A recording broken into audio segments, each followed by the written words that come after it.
Ooh-wee. Good morning, good afternoon, good evening. Wherever this video finds you, welcome to Ticks. And man, it is going to be a good one today. We got a good one today because, man, it got contentious. I mess around there. You know how your videos just automatically play? So I got caught up in some automatic plays, and man, oh man, did they get wild in Congress. But first, we're going to deal with the biggest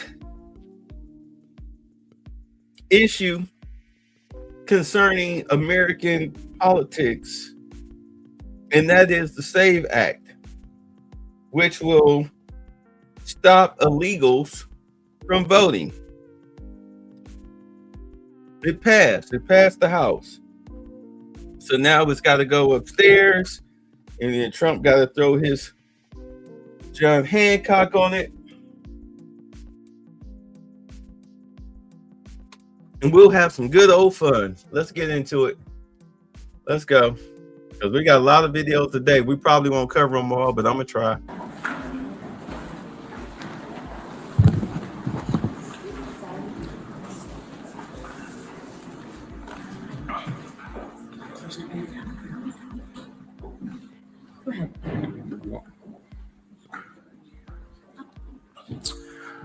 Good evening, everybody. This is a very important night on the House floor. House Republicans tonight stood with the overwhelming majority of Americans who demand secure elections. Standing with me are some of the champions of this cause in the House and some of the leaders outside our chamber who've been working on this issue to ensure this integrity for quite some time. And this is a big achievement tonight. By voting for the Save America Act, House Republicans did exactly what the American people sent us here to do. It's promises made, promises kept. Ensuring the integrity of elections is an essential issue. It's essential to maintaining our constitutional republic, and everybody in this country seems to understand and agree to that. This is about a 90-10 issue in the polling, because all that we've done tonight in this simple piece of legislation is apply common sense. All this Save America Act does is it enhances the SAVE Act, which you've already passed twice before, which says that you have to have proof of citizenship before you register to vote in federal elections. The law already provides for that, but we need to ensure that it's enforced. And the second part of it, what we added tonight and what is part of the Save America Act is the second piece, the very common sense requirement that you have a photo ID if you're going to vote. So that's it. That's what the bill does. Proof of citizenship and photo ID to vote. Everyone in the country understands the necessity of that, understands how simple it is and how important it is. And the only people that oppose it are people who want to cheat our system, who want to participate in our elections illegally, unlawfully. And that's not fair to the American people and the citizens of this country. And so we had only one House Democrat participate with us tonight. This has become a bitter partisan fight, and it's madness to us. We can't quite understand what the rationale is for opposing a free and fair election, but they're going to have to explain this to the people. They're going to have a hard time doing that. Now, this bill, having passed the House, will now go to the Senate. And we are encouraging all of our Senate Republican colleagues who believe in this just as we do to try to get this thing through the system, to pass it there. And we're hoping that some Democrats in the Senate will come to their senses and do the right thing for the people. Otherwise, they got a lot of explaining to do, as we say down in the South.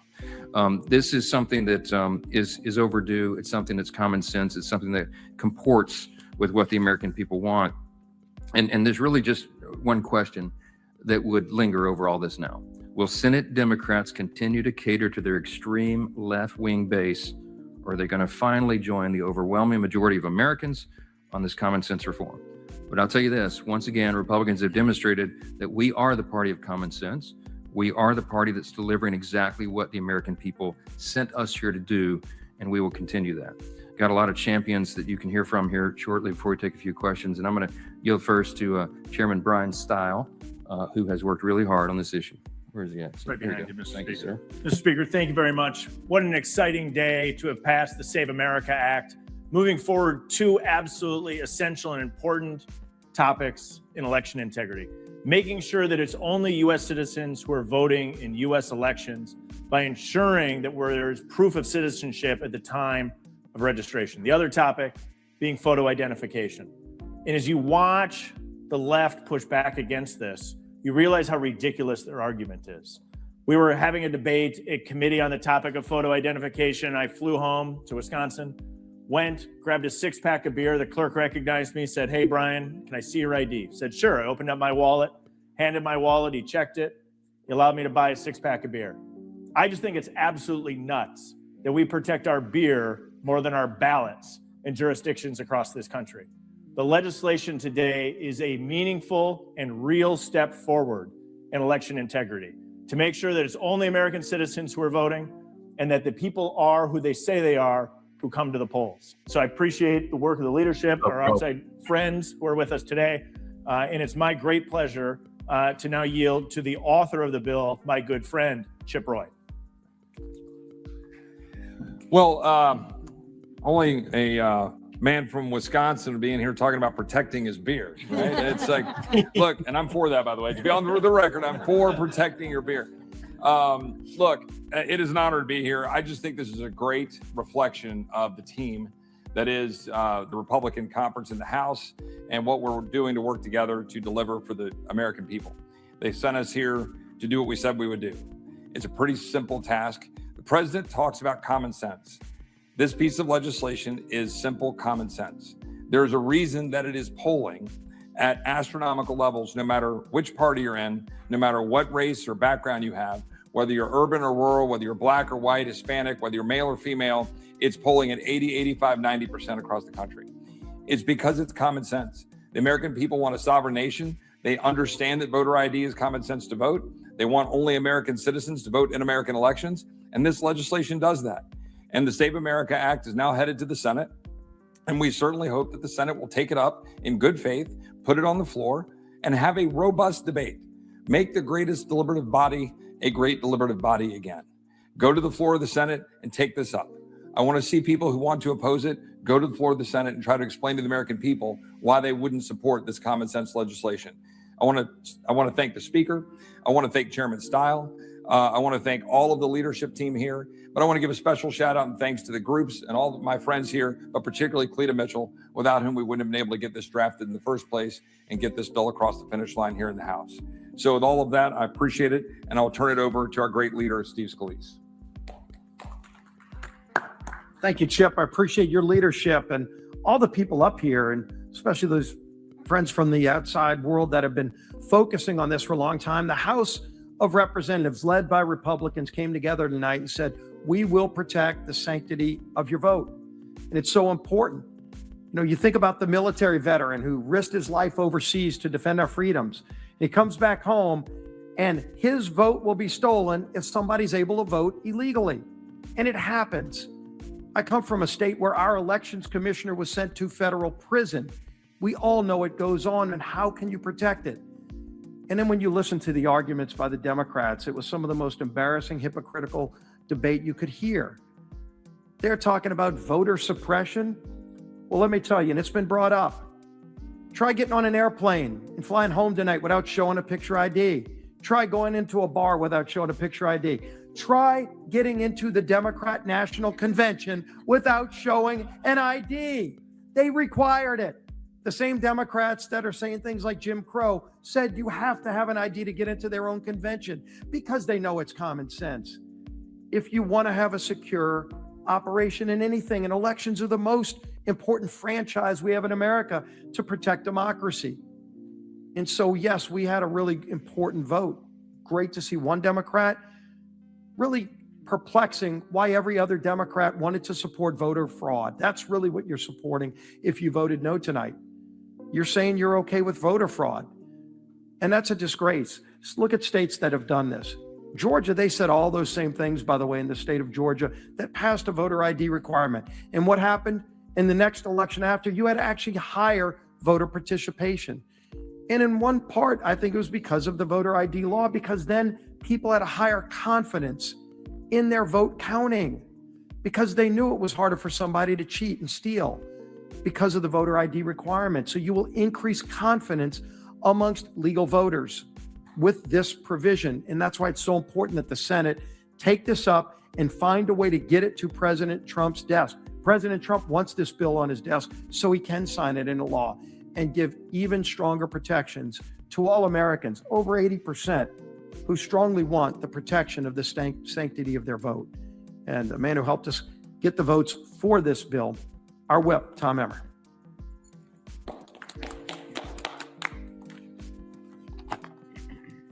American elections are for American citizens only. That's not controversial. That's just common sense. And that's why our House Republican team passed Congressman Chip Roy's Save America Act today. More than 70 other countries already require a photo ID to vote in their elections. It's also an issue that 83% of Americans support the photo ID requirement in this bill, with even proof of citizenship, including 71% of Democrats. In other words, today's vote should have been a no-brainer for our colleagues across the aisle. Yet House Democrats oppose this common sense piece of legislation. And for what? Mr. Speaker, you were saying it's hard for us to understand. It's not hard. I think it's pretty easy, actually, because identification requirements are now suddenly racist or sexist? No, if that's the case, House Democrats need to reevaluate how they go through the security line at the airport, like Leader Scalise just talked about, how they buy cold medicine or rent books at public libraries. Their argument is absurd because it's a lie. Quite simple. This isn't about race or gender for them. This is about wanting to make sure that illegal aliens can vote for Democrats in future elections. Just ask my governor, Tim Walz, who refuses to hand over Minnesota's voter rolls to the Department of Justice. I wonder what you're hiding. We need election integrity now more than ever. And I want to thank Congressman Chip Roy. I want to thank our friend, the chairman, Brian Stile, the speaker, the leader, all these people here, our conference chair, who will light it up here in a second. And I urge our Republican Senate colleagues, just like my colleagues up here, please take up the Save America Act immediately. Let's get this common sense piece of legislation to President Trump's desk as if our democracy depends on it, because it does. And with that, Chair McLean. Thank you. Well, thank you, Chip, for putting this piece of legislation on the floor. And thank you, Brian. And most of all, thank you to our coalition partners here. Today, House Republicans stood up for the only people that should decide American elections. Anybody want to guess who that is? Americans, right? The radical left wants you to believe voter ID is extreme, right? Give me a break, right? Voter ID is extreme. You need an ID to open a bank account. Gee, that's pretty extreme. You need an ID to board a plane. My goodness gracious, that's extreme. You need an ID to buy a beer, even in Wisconsin, right? My goodness, that is so extreme, Brian. I can't believe it. You even need ID to pick up certain cold medicines. So let's get this straight. Buying a 6-pack of beer or cold medicine requires more security than choosing the leader of the free world? You need to ask your Democrat colleagues, like, what's your rationale? Ask them to connect the dots for you on that one. It's just not, it's backwards, it's absurd, and it's hilarious. And why? Because the Democrats know it's hilarious, because they want voter fraud. They want fraud. They advocate for fraud. Look at what they're doing in Minnesota. Just have Mr. Emmer talk about that. They love fraud. God forbid if we take a look at fraud. And you know what's even more jaw-dropping? Having Democrats like Senator Ossoff, who opposes this bill. I mean, he's out there fighting. This is just terrible, right, Senator? Requiring voter ID to vote. Well, hear me on this. Just hear me out. But to get into his town hall, you had to have a voter ID. What is he trying to suppress the vote for people to get into his own town hall? What a contradiction. It's laughable. It's absurd. It's embarrassing. But why? Because it's safer. Of course it's safer, Senator. So why wouldn't you want the same standard for the people who vote. Different standards for you. Just interesting, right? But the American people can see right through that. They recognize common sense when they hear it, and they know that protecting the integrity of our elections is not extreme. It's absolutely essential. For years, Democrats have blurred the lines at our borders, downplayed concerns about election security, and dismissed the voices of everyday Americans who simply want fair and honest elections. Isn't that terrible? They've tried to shame and silence anyone who dares to ask a basic question about ensuring the fact that only Americans can vote. Well, let me share with you. With Chip Roy, Brian Stiles, and this coalition team behind me, that's not going to happen on our watch. The Save America Act is not complicated. It's really not. It's not radical. It's not even controversial. Actually, it's not controversial to anyone who's operating in reality. It's crystal clear. If you want to vote in American elections, all you got to do is prove that you're an American. Period. No loopholes, no games, no excuses. Voting is just another transaction. It is sacred. It's not just another transaction. It's sacred, and it is the foundation of our republic. It's the voice of the American people and the voice that belongs to the citizens. It does not belong to non-citizens. It does not belong to foreign nationals, and it does not belong to anyone who is here illegally. So again, thank you for all of your hard work on this. And with that, Mr. Speaker? Yeah, we'll take a few questions. Before I do that, I just wanted to say there's a biblical admonition to give honor where honor's due. A lot of people worked really hard on this, and this was a years-long effort. And I was, Chip and I were discussing earlier today how this began when we first filed the SAVE Act. I remember we were out on the steps in the last Congress. Cleta Mitchell was there, and Ken Cuccinelli, Jenny Beth Martin, the Tea Party Patriots. All of our friends are there. Many here with us tonight. They were out on the steps advocating for this. And when we presented it, we presented it as a matter of common sense, and the American people agreed with that. And in recent days, you've had people like Scott Pressler up here who's just been online, just hammering this thing over and over and making sure that people are aware of this. And it really took all that effort from the outside to here inside the building to make this happen. And it's, again, delivering on our promises. So a couple questions about this. We'll be happy to do it. Yes, sir.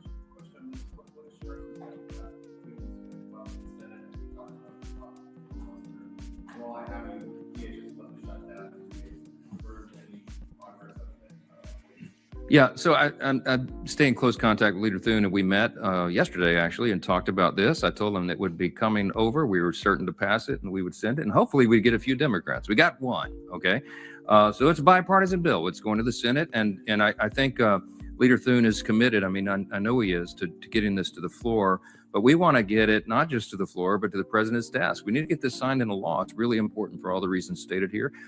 We have a custom between us. He doesn't tell me how to run the House. I don't tell him how to run the Senate, but I trust that he is committed to it, and they're trying to figure that out, figure out the right path. And I think the talking filibuster is part of that discussion, and we'll see how it shakes out. So I would hope that there be some sensible Democrats there that would recognize, as one did here tonight, that this is a good policy and a good thing, and it's right. It shouldn't be a partisan issue. This is anybody who's for free and fair elections, for the integrity of our system, should be on board with this, and hopefully they could get 60 votes over there. We'll see how it happens. With regard to the Homeland Security, there is good faith negotiations ongoing right now. I was at the White House 90 minutes ago with the president talking about that very thing.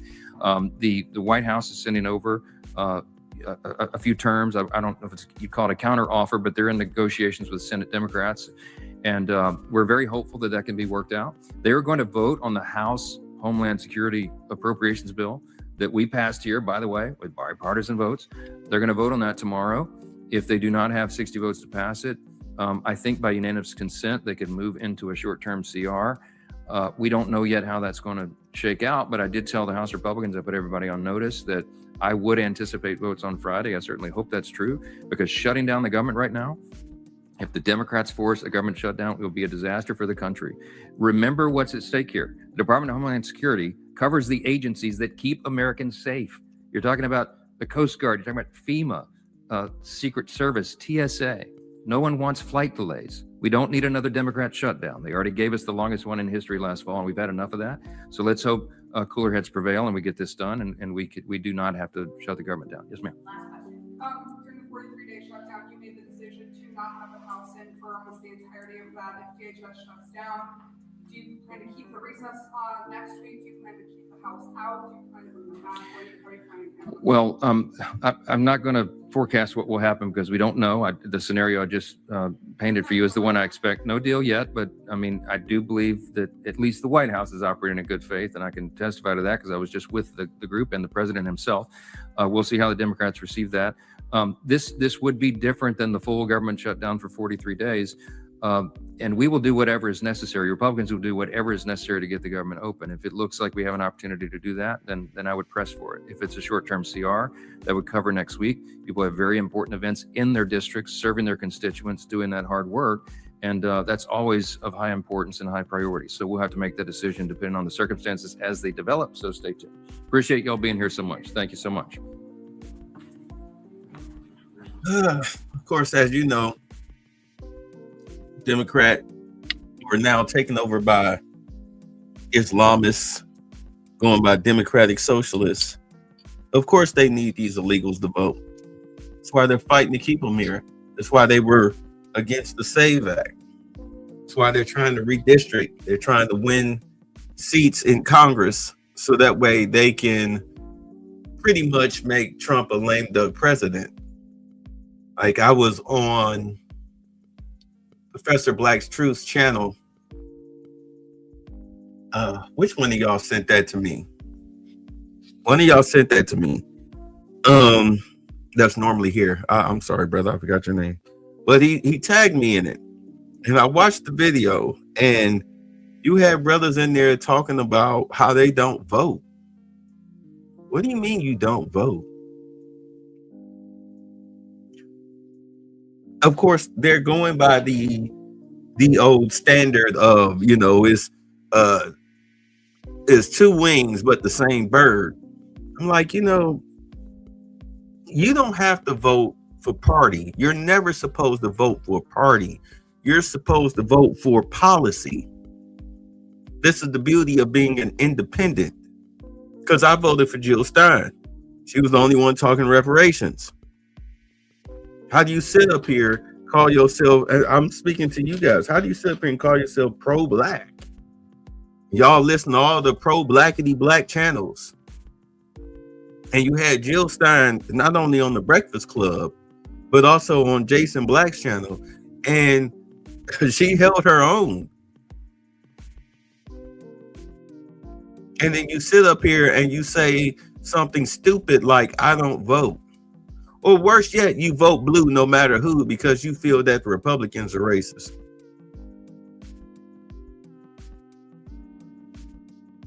Because your mama told you so. Because without the Democrats, she ain't got her welfare. I mean, we can see what's popping.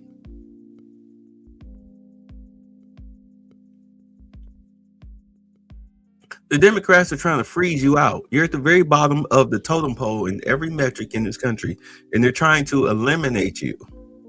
And you sitting up here telling me you don't vote. That's political suicide. In today's day and age, that's political suicide.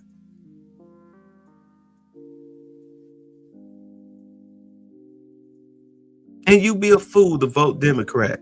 These people hate you. They hate you. Your usefulness with them is up, especially now that you're not out here trying to fight ICE agents like a dummy. You ain't trying to fight for your own demise.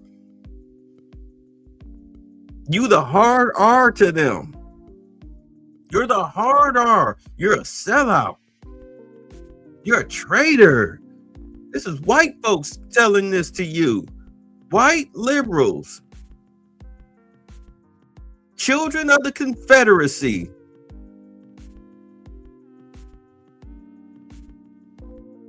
Showing their true colors. Do as I say or hard RF you. That's the way they looking at it. You are their slave. How dare you go against them?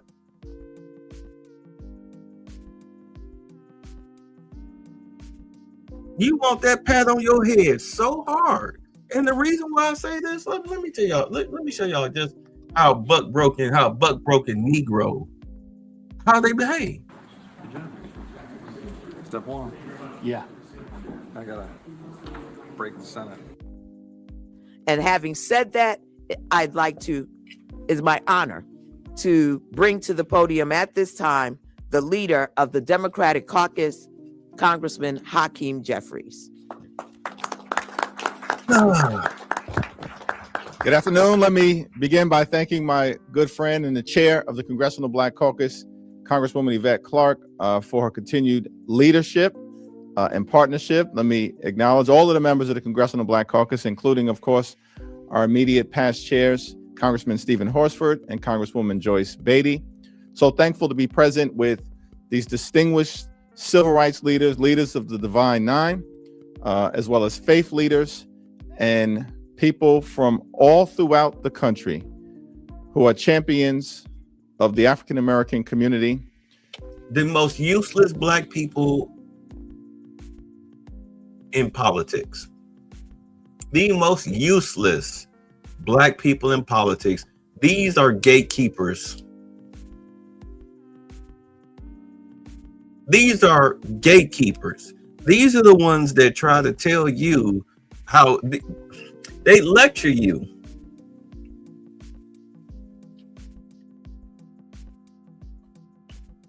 From the slave master's pulpit. Y'all want to really get racial up in here? Y'all really think that I'm, oh man, he love white folks. No. These are the folks that love white folks. These are the folks that like the white folks that hit you with the whip, not the ones that tried to liberate your ass. These are the ones who are stuck on the plantation. Whatever Massa say, we believe Massa, because Massa's good to us. Massa gave us good jobs, and we can wear these good suits, and we can stand up here and lecture Niagaras. Whatever Massa say, we say it's to you. Think I'm lying?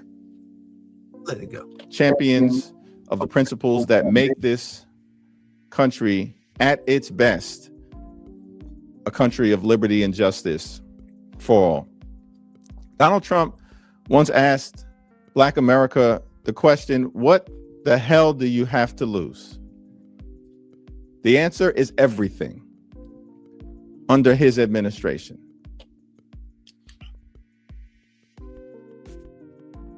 You have nothing. You have nothing now. You're at the bottom of every metric. $54,000 a year annual household income. The very freaking bottom of the barrel. You're so low, you're not even visible on the totem pole. You're buried in the ground. You're the root.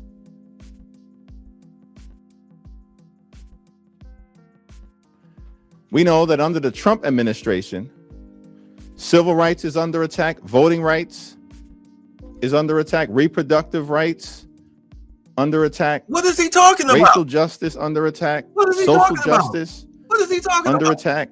Economic justice What is he talking about? under attack. Black entrepreneurship under attack. What the hell does Black America have to lose under Donald Trump? The answer clearly is everything. Nothing. Black entrepreneurship is under attack because Negroes like him let illegals by the millions into this country. Wiped out all of the Black jobs. Dr. Claude Anderson warned us, did he not? Yeah, the Democrats have Black people in the full Nelson. Dr. Claude Anderson warned us in the 90s, we as Black people need to get this immigration situation under control. Right now, we're the majority minority, and before you turn around and look up, you're going to be the minority, and we're the minority because of people like him.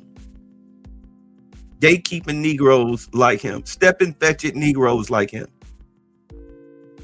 who pump nothing but fear and emotionalism like a female. And black people fall for it every day, hook, line, and sinker, because they raised to think like they mamas. Black males are raised to think like they mamas. With a 70% single parent household rate, you're raised to think like your mama. Yeah, Dr. Anderson warned us and we waved him off like a crazy old, like he's the crazy old man. Yeah. Now he out in the Carolinas with a fish cannery and ain't thinking nothing about black folks. He tried to save black folks and save black jobs with the auto industry, telling them that they needed to buy stock in the companies, and they didn't do it. Y'all should see Roger and Me. Who's that? The Michael Moore?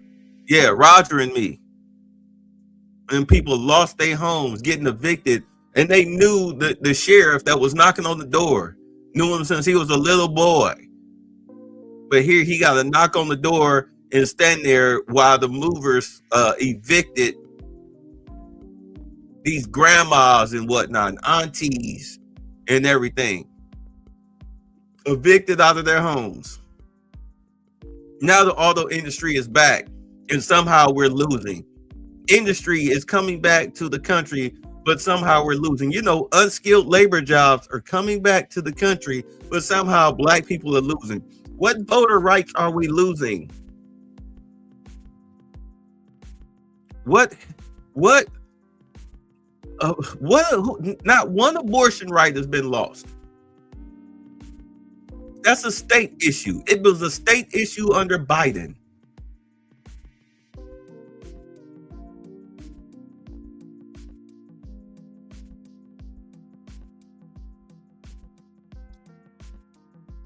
Yeah, Obama wouldn't take a meeting with Dr. Anderson. Black folks still love Obama. Obama wouldn't take a meeting with nobody black.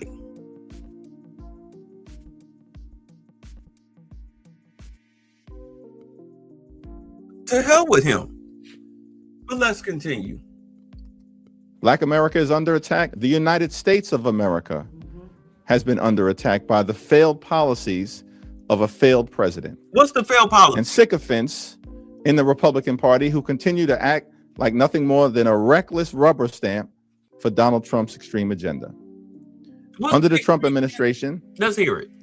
The black unemployment rate is up. The black home ownership rate is down. And it was like that. Okay. First and foremost, the black employment rate was up under Biden because it was a bunch of DEI hires working in government and working in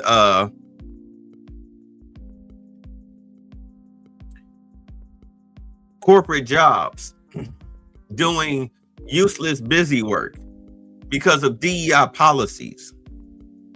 These people were dead weight. They were a net negative to corporations. That's why when it was clear that that Trump was going to win the election last year around summer, they started cutting a lot of dead weight. Matter of fact, you had a lot of companies that had to cut dead weight because they had lost so much money pushing woke agendas that they couldn't afford to keep the DEI hires that they had. Women were sleeping in their cars and getting fired. Y'all don't remember them videos before Trump was president? You saw videos of these women with these 100,000 plus year jobs getting fired on Zoom. This was before Trump won the presidency. And they weren't all black. A lot of DEI hires were getting the axe. Trump came in, made DEI legal. These corporations couldn't wait to get rid of these people. The chick that killed those people in that plane in Washington, D.C., killed 70 people in the plane crash. DEI hire. She didn't want to follow orders. Hard-headed. Got her and and all of those people killed. Military. We sat up here and watched them roll out stupid campaign after stupid campaign after stupid campaign. Destroyed the video game industry and everything with all this DEI crap. Corporations couldn't wait to get rid of these people. They were useless eaters collecting paychecks for nothing. How many videos have we seen where these girls, women, were getting the most useless degrees in the history of useless degrees? My concentration is on the filtering of the Nairobi River and how the microorganisms will do a tap dance on summertime back in July of 1846. $100,000 in debt.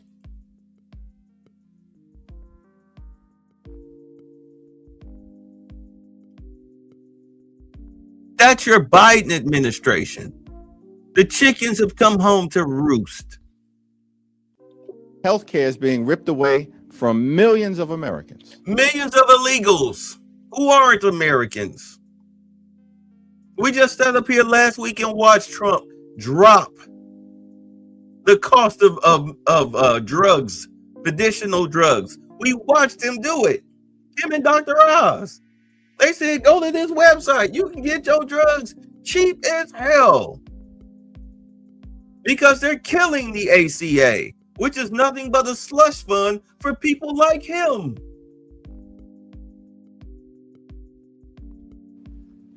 Disproportionately impacting Black and brown communities and lower income white communities throughout the nation. You can't afford, if you're a lower income person, you can't afford the ACA.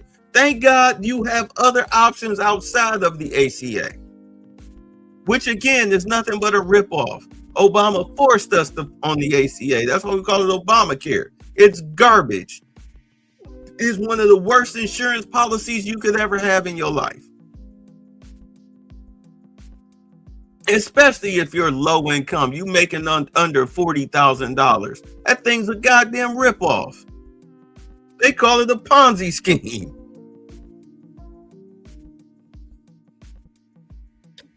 RFK Jr. made everything healthier now. Y'all remember we sat up here and talked about that daggone bag of chips being cheap as hell? We talked about them chips being cheap as hell because they took all the chemicals out of it. Yeah, Timo Obama doesn't know me. What's up, son? Going? There was a definition of weasel energy. I just know that Mario bastard on Hakeem's left shoulder. Oh yeah, Target took down their DEI merchandise quick as a mug. Yeah, because it wasn't doing nothing but collecting dust on their shelves. Well, nobody buying that crap. That crap did not sell. It sold like pink sauce, and we know how that went. But we're here as members of the Congressional Black Caucus, civil rights leadership, faith leaders, leaders of the Divine Nine organizations, standing together to make clear that we're not going to step back. We're here to fight back. And to make sure we protect the interests of Black America and all of the United States of America. Yeah. Since when? Since when have you ever tried to protect the interests of Black America? You've never done that. You're a liar. You're a liar. You're a liar. Ooh, you're a liar.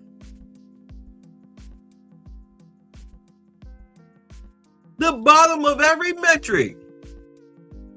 And it's done absolutely nothing.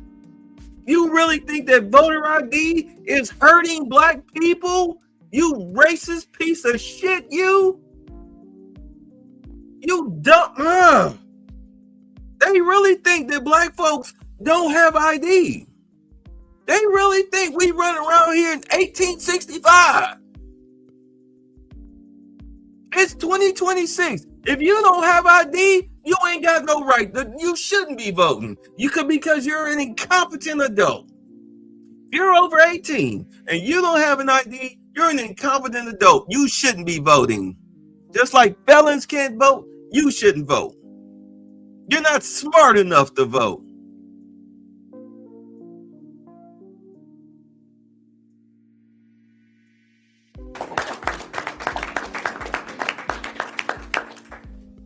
And as John Lewis would often encourage us to do, we will continue to show up. We will continue to stand up. We will continue to speak up. We'll summon that character, that courage, that conviction. I don't know what's going on with the internet. I'm sorry. I'm trying not to curse y'all. Y'all just see him. But man, black people like him frustrate the hell out of me because they talk down to us so bad. Right. Every black person over the age of 8. Okay, hold on. Of those upon whose shoulders in this Black History Month we proudly stand upon. And together we're going to end this national nightmare and continue this country's march toward a more perfect union. God bless you all.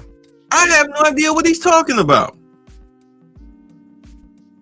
Do y'all know what he's talking about? I have no clue what he's talking about. There is no assault on Black America. I was bringing factory jobs, which helps with trucking,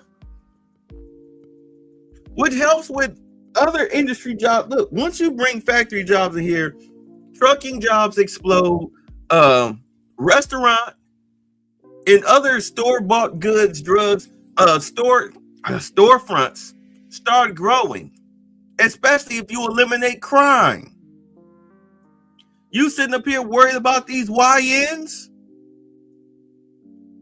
If you don't want to put them in the military or have them join ICE or work a factory job, then they can work a regular job, especially once you get rid of your net negative illegals.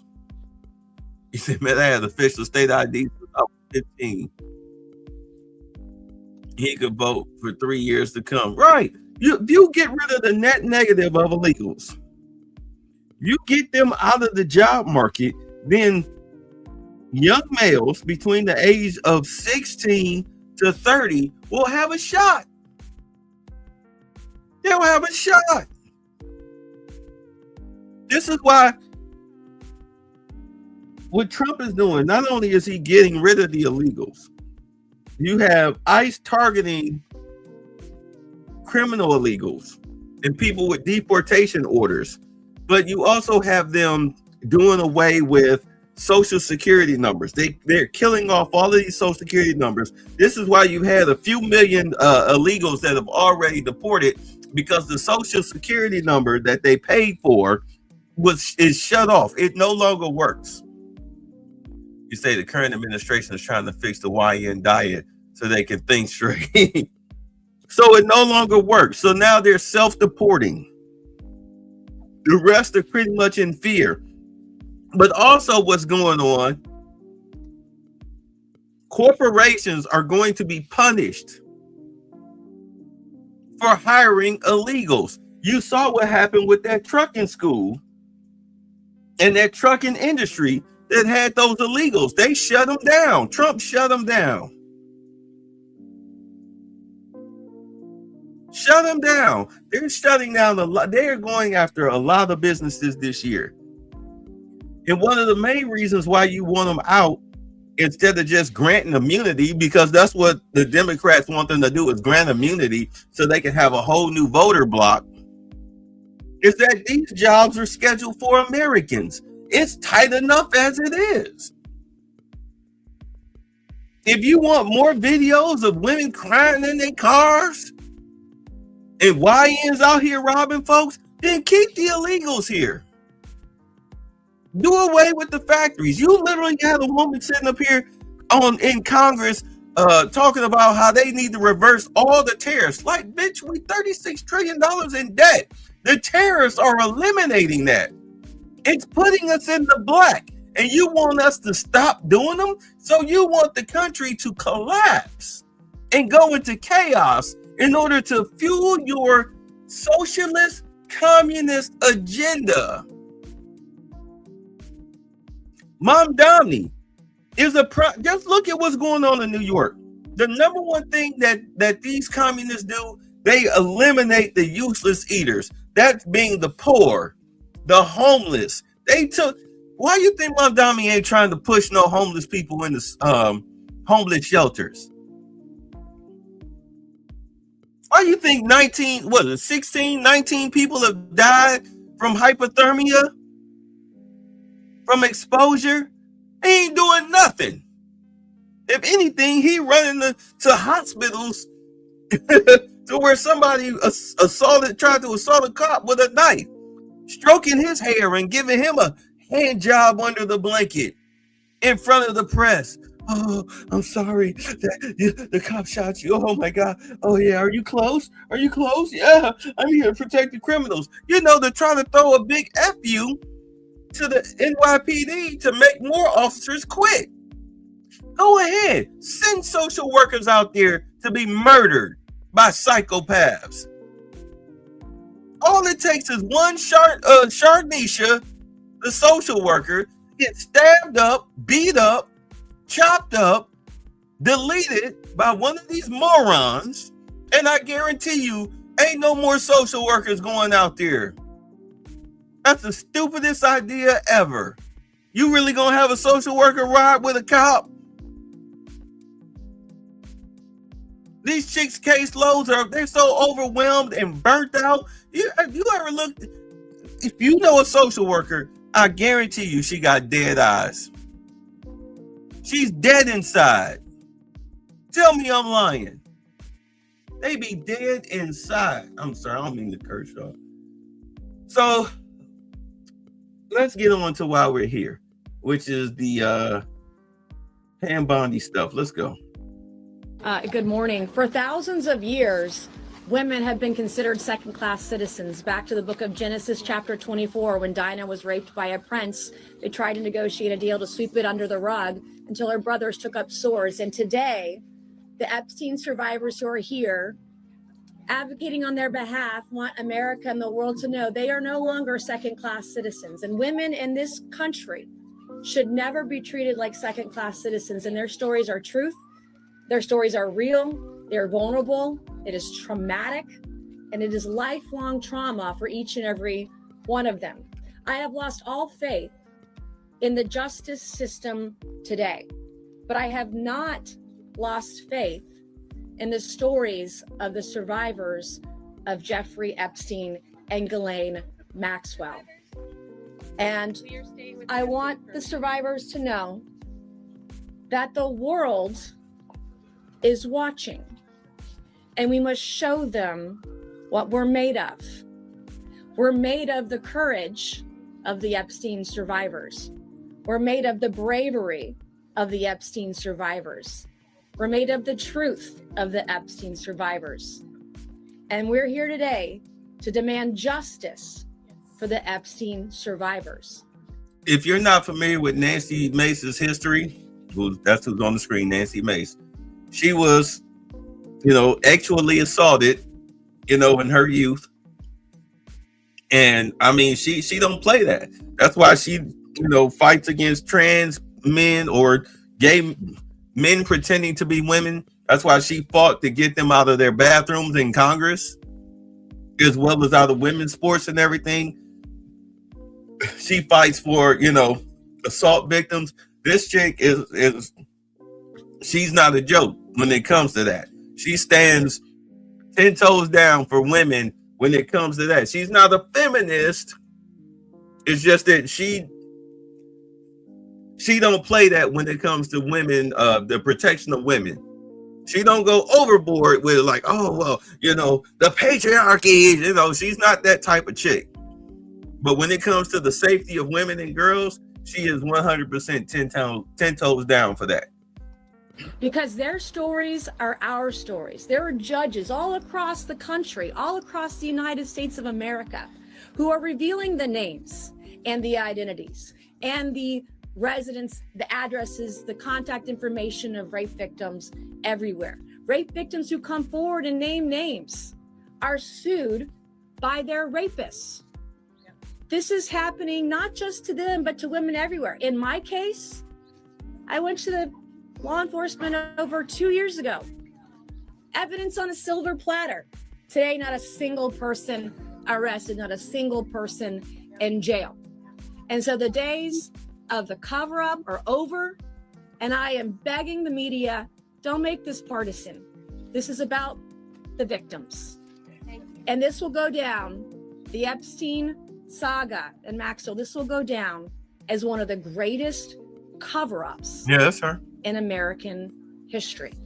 And I'm going to stand with the Epstein survivors until my last breath to ensure that the rich and powerful do not get away with this. Because America's system is a two-tiered system of justice. There's one for the rich and powerful, and there's one for the rest of us. And those days are over, and I want the rich and powerful, the princes, the princesses, the prime ministers, the former presidents to know your days are numbered. Thank you, and God bless each of you. I don't think anything's going to happen to them, to these people, because a lot of them are Democrats, and the Democrats don't want to prosecute their own. How are you doing? On the Epstein files, the Justice Department is saying that there would be no other prosecutions, as what Todd Bryant said. Are you okay with that? No, not at all. And that is, the system of, I personally lost all faith in our justice system. It is a system of injustice. There is evidence, there are co-conspirators. You can't have thousands of victims and have no other accomplices except for one. And I'm on my way to the DOJ again for the second time this week. It is insulting that out of 535 members of Congress, there are 4 computers and 4 chairs in a room the size of a closet for us to go look up information. If the document even exists, some of the documents you can't even find within the system. The internal memos talking about co-conspirators are unavailable to you. Some of the co-conspirator documents that are redacted online, if you can find them in the DOJ system, are redacted still.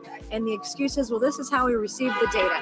There's no effort, none at all, to prosecute predators in the Epstein cases. And it's devastating, but it is important that we get that list out of potential co-conspirators. And I'm going to be putting out my own list of people that I want interviewed by the House Oversight Committee. I'm not saying they did anything wrong or illegal, but what I am saying is I think they have information and answers that the American people want and the victims deserve. All right, let's get into it. Thank you, Mr. Chairman. I have a number of UCs. Gentlemen can proceed. Thank you. Bombshell new docs show Trump called police about Epstein in 2006. Objection. Kamala Harris defends Biden administration decision not to release Epstein files. Objection. Why weren't they released during the Biden administration? Objection. House Democrat Stacey Plaskett exchanged texts with Epstein during 2019 congressional hearing. Objection. New York judge allows Epstein victims' claims against Plaskett to proceed. Objection. Hakeem Jeffries solicited funding from Epstein in 2013 after financier was convicted child sex offender. Objection. Jeffrey Epstein was invited to dim fundraising dinner and to get to know Hakeem Jeffries by firm working with Brooklyn's Barack. Objection. An email from Leslie Groff to Jeffrey Epstein concerning Hakeem Jeffries fundraising. Epstein file says Biden was replaced in 2019, question mark? Objection. Thank you. The gentleman yields back. The gentleman from California is recognized. Mr. Correa. Thank you, Mr. Chairman, and welcome, Ms. A.G. Bondi. I agree with you. Our top priority should be protecting Americans. In my past life in the California State Legislature, I did a lot of work on solving sex crimes, passing legislation to update our codes. And I found that the biggest challenge to solving sex crimes is reporting them. Victims have to have the guts to stand up to report those sex crimes. But it's not easy. It's the most unreported sex crime there is. Crime there is sex crimes. It's painful, humiliating. A lot of time the victims don't think anything's gonna come out of their reporting these crimes. Then we have adults who as children were molested, boys and girls who will live in silence for the rest of their life. I believe the Epstein files are just one of many sex rings, sex crimes taking place in our society today. I hear 1,200 Epstein victims, some additional victims as young as 9 to 10 years old. The challenge I have today, what bothers me today about this hearing, Madam AG, is what's the message we're sending out there on Main Street? Shouldn't ask a question I don't know an answer to, but I'm going to ask the victims behind you right now. First, can you please stand up? And then, can you please raise your hand if you think after everything you've heard today, you feel that our AG, the feds, have your back? Do we have your back? Raise your hand if you're confident that we got your back. And that's the issue, Madam AG. We've got to make sure that victims stand up and report the crimes. Otherwise, we're going to be taking a step backwards. Today, AI, cyber, social media, the new realm for people to be hurt, attacked sexually. These are the areas I'd welcome the opportunity to work with you on. It's not your problem. It's not my problem. It's our problem. But to have redacted files that are not showing us the names of these predators is wrong. These are very powerful people. This was a very expensive business, and we don't know who they are. I would imagine they're very prominent Republicans, very Republican Democrats, and we are covering up for them. We got to know what's going on out there, Madam AG. It looks like you want to say something. I'm going to give the opportunity to address my statement. I look forward to working with you on any crimes involving child sex predators, children, and also cyber crimes. That is a tremendous problem now throughout our country. AI, you are correct. AI is causing great problems online we're working on that though. AI is an incredible tool, but it also can be fraught with peril with victims of crime. I've experienced that with someone I know who we've been trying to help. I look forward though to working with you on that and all Madam, cyber crimes. Can I? Please, go ahead. And as I said before, to any victims, we ask them to come forward to our office and we want to work with them. I have never not worked with a victim, and I believe I've actually spoken to several of the Madam, victims' if I can reclaim my attorneys time, I only sitting have a minute. behind me. I can reclaim my time. I just think we start out by making sure those redactions are unredacted, those Epstein files, to make sure that the public, according to the law, following the law, that those names in those files are made public. We have to make sure we tell those predators there is no place for them to hide. And if they commit the crime, they're going to fry for it. It starts with showing us the names of the perpetrators in the Epstein files. May I respond to that? Sure. Okay.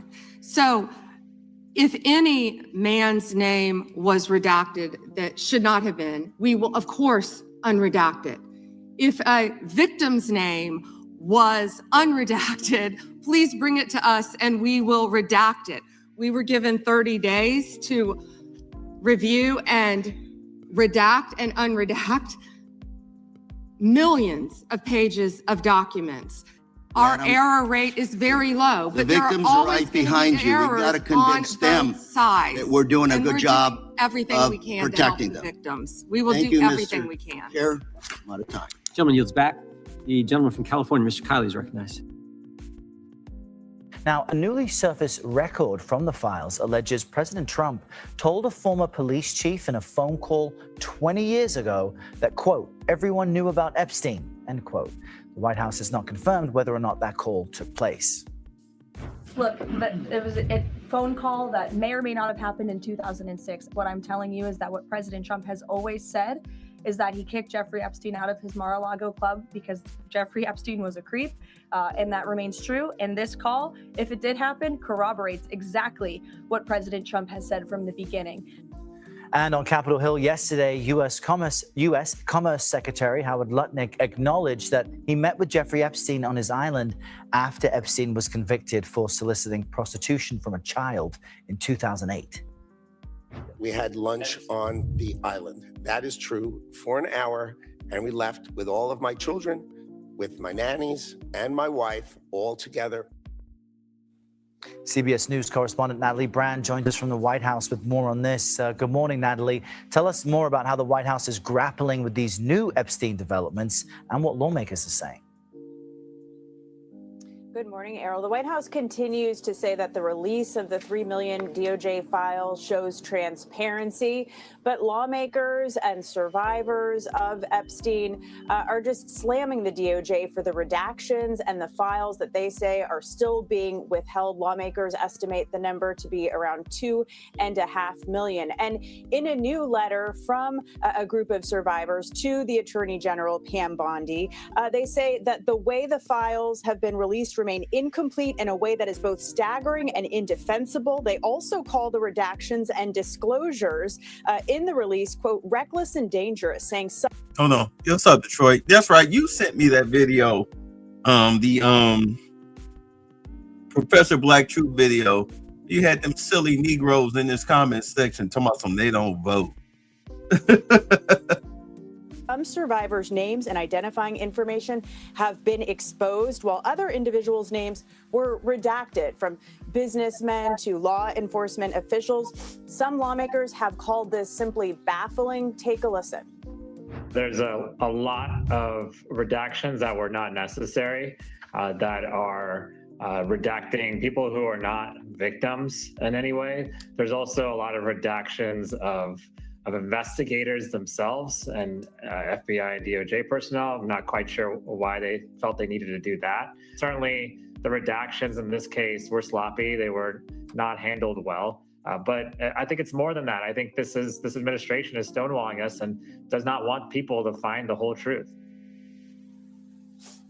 As for what we have learned from some of these newly released files, one document first reported by the Miami Herald details an FBI interview of the former Palm Beach police chief, who said that he received a phone call from Trump back in 2006, in which he said, Trump said, apparently, thank goodness you're stopping him. Everyone has known he's been doing this. Now, according to the police chief, Trump also described Ghislaine Maxwell as Epstein's operative and said she is, quote, evil. This is notable because President Trump has repeatedly tried to downplay what he knew about Epstein's activities years ago. As for Commerce Secretary Howard Lutnick, the White House, the press secretary says that the administration stands behind him, even as a number of lawmakers have called for him to resign or be fired because they feel misled by how he represented his ties to Epstein. Note, though, he has not been accused of any wrongdoing. Very interesting details there. Natalie Brand at the White House with all the latest. Thank you, Natalie. Will John Brennan be indicted? Mr. Brennan lied to the committee, which you're not supposed to do. Last Congress, when we deposed him, he definitely, 18 U.S.C. 1001, we're all familiar with it. He lied to the committee, and the committee, the Congress, and I think the country would like to know if, in fact, he's going to be indicted for lying. And here's why it's so important. I'll give you a chance to respond. Here's why it's so important. It wasn't just that he lied to us, it's what he lied to us about. He lied to us about when all this weaponization against the President of the United States started. He lied to us about the dossier, and specifically what role the dossier played in the intelligence community assessment. Because we know back when President Trump was first elected, first term, this is when it all started, which led to the Mueller and to the impeachment and to the Jack Smith and all the stuff that's happened in the last decade. But it began here, and he lied to Congress about the role he played. And I just want to read a couple of things he said during that deposition before I give you a chance to respond. Mr. Brennan, when asked a question, said the CIA was not involved at all with the dossier. He said it was their purview, FBI's purview, and not ours. He also said the CIA was very much opposed to having any reference or inclusion of the Steele dossier in the intelligence community assessment. Well, that's interesting because declassified information that was declassified this past summer by the CIA says something entirely different. It says, Brennan, I want to put this one up if you have it. It says, Brennan ultimately formalized his position in writing, stating that, quote, this is released by the CIA Director Ratcliffe. My bottom line is that what I believe that information warrants inclusion in the report. He was further asked by an CIA official, The same officer said when he approached the director and asked that the director refused to remove it after being explained this wasn't good, with the dossier's many flaws, he said, yes, but doesn't it ring true? So this is John Brennan using that document to change intelligence community assessment, which I think led to all the stuff we've seen over the last decade. And I think this committee in the country, Congress in the country, like to know if Mr. Brennan is going to be indicted. What I can confirm is that we have received a referral from you, Chairman Jordan, to investigate John Brennan. His attorneys have made some public statements, but the department is still bound, of course, by our longstanding policy of not discussing matters. What I will say today, I can't confirm nor deny whether there is a pending investigation, but what I will say is no one is above the law. Mr. Chairman, Weaponization has ended. Yeah. Without objection, the gentlelady from Florida is recognized. Thank you, Mr. Chairman. Madam, I'm sorry. May I respond 20 seconds to something that Congresswoman Ross said? Go right ahead. Thank you. She also opposed a sex offender registry as head of North Carolina ACLU. Thank you. Thank you, Madam Attorney General. And I'd like to pick up where you left off a moment ago, because we convene here today as a committee for the stated purpose of conducting oversight of the Department of Justice. And so it's critical for us to focus first on the mission of the department and assess your success in discharging it. So the mission of the department is to enforce federal law, defend the rule of law, and protect the American people from violent crime, terrorism, drug trafficking, fraud, and exploitation, to promote public safety. And what we have heard today unequivocally is that President Trump's Department of Justice, under your leadership, Attorney General Bondi, is doing exactly that. Just a moment ago, you shared with us. For the record, I'm gonna let these play because there's a lot of videos, so I won't do a lot of interrupting. But y'all know how I feel about Pam Bondi. A lot of finger wagging on Fox, but very little activity. Her and Cash Patel, very little activity. They go after the capos, but they don't go after the dons. Very little activity. So it is what it is. Some incredible statistics that the United States under your leadership has achieved the lowest murder rate in 125 years. That in the first year of this administration, murder is down 21%, robbery is down 23%, carjacking down 43%, and gun assault down 22%. That is what public safety looks like. Under your leadership and that of President Trump, you've located more than 6,000 child victims of trafficking and exploitation, arrested 1,700 child predators, and apprehended more than 300 human traffickers. Significant increases. And those aren't just statistics. Those are precious lives that your department and the men and women of federal law enforcement have saved. Madam Attorney General, you've mentioned a couple of specific criminal trends during this hearing that I'd like to discuss with you further, because one of our important roles in Congress is making sure that our laws and our law enforcement stay ahead of predators as technology evolves. I lead legislation in the House along with bipartisan co-sponsors on this committee to make sextortion a clearly defined criminal offense. We actually passed that out of the House of Representatives. We have a bill to promote Operation Renewed Hope to help rescue more child victims, and the Defiance Act to provide legal recourse to victims of deepfake AI intimate images.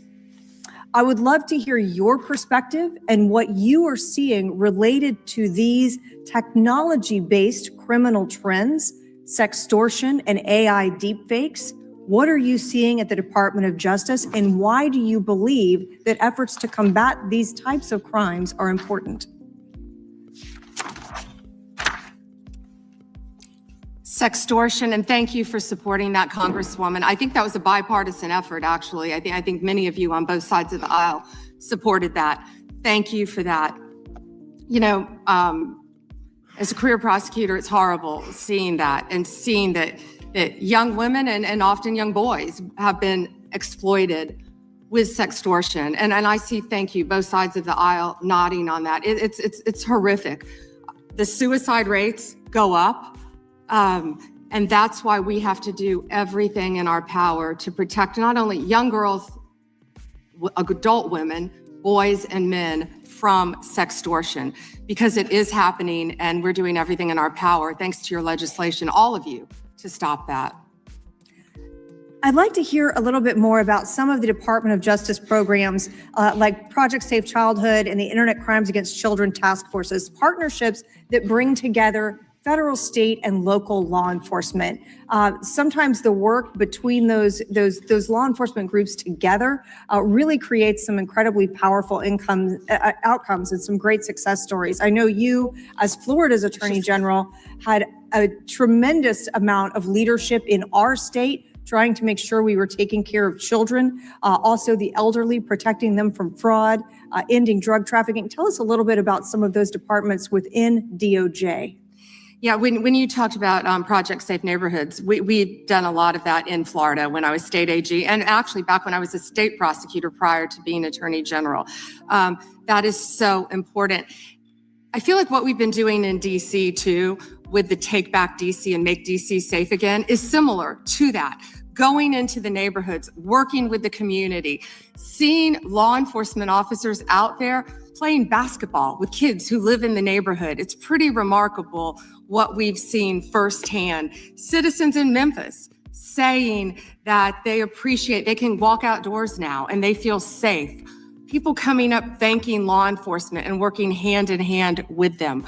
We will continue all of these programs and working jointly with both sides of the aisle to keep our families safe. Thank you for that, Madam Attorney General. Mr. Chairman, I yield back. Illinois is recognized. Thank you, Chairman. Attorney General Bondi, glad you finally made it here after hiding for 4 months from this committee.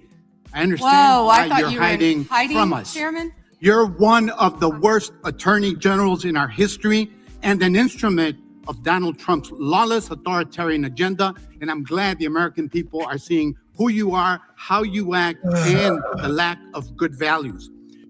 Of course, you always got to get one of these psychopaths who think that they know more than anybody else. But, let's listen to him rant like a crazy person. You weaponize the Department of Justice to target immigrants, working families, and anyone that Trump deems an enemy of the state, all to protect real powerful criminals, including in your administration.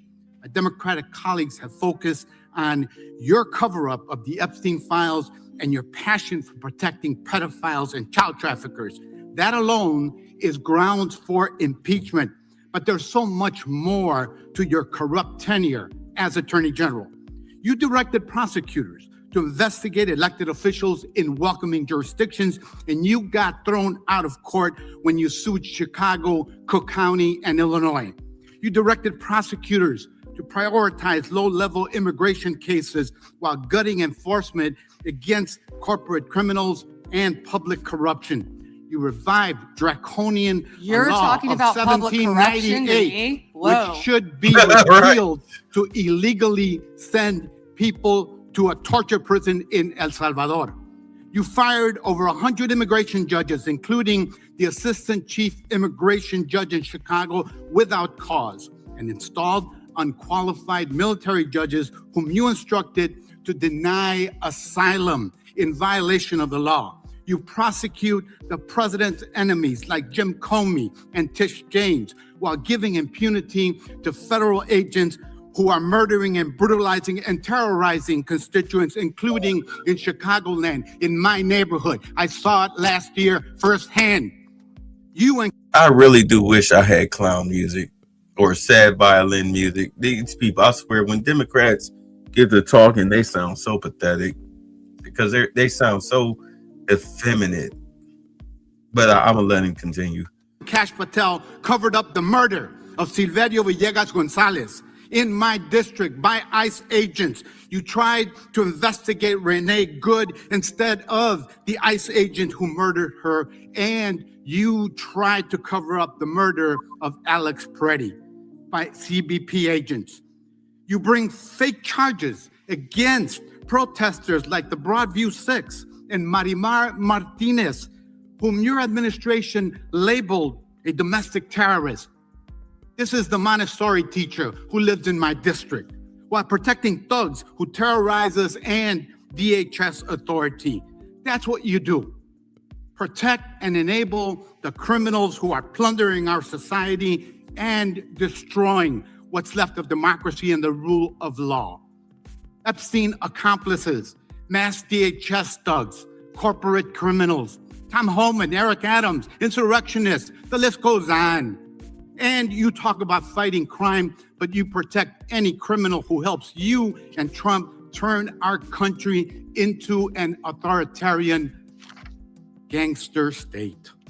And after all this, nobody supports you.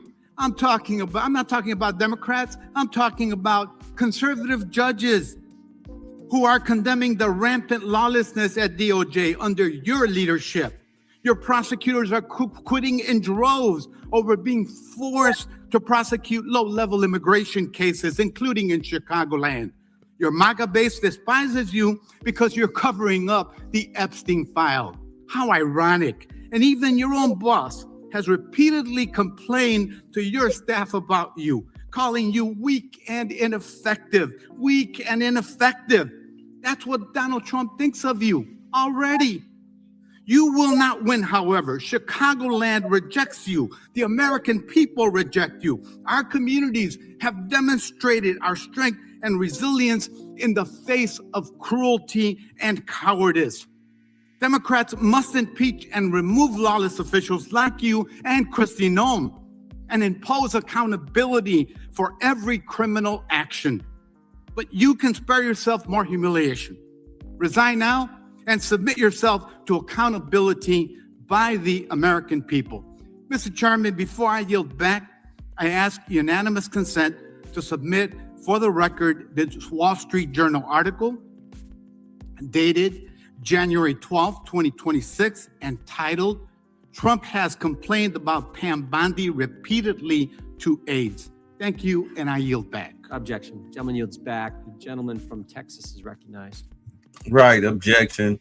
I mean, sometimes you got to realize, like I said, I don't like this chick. I think Janine Pirro would have made a better Department of Justice head.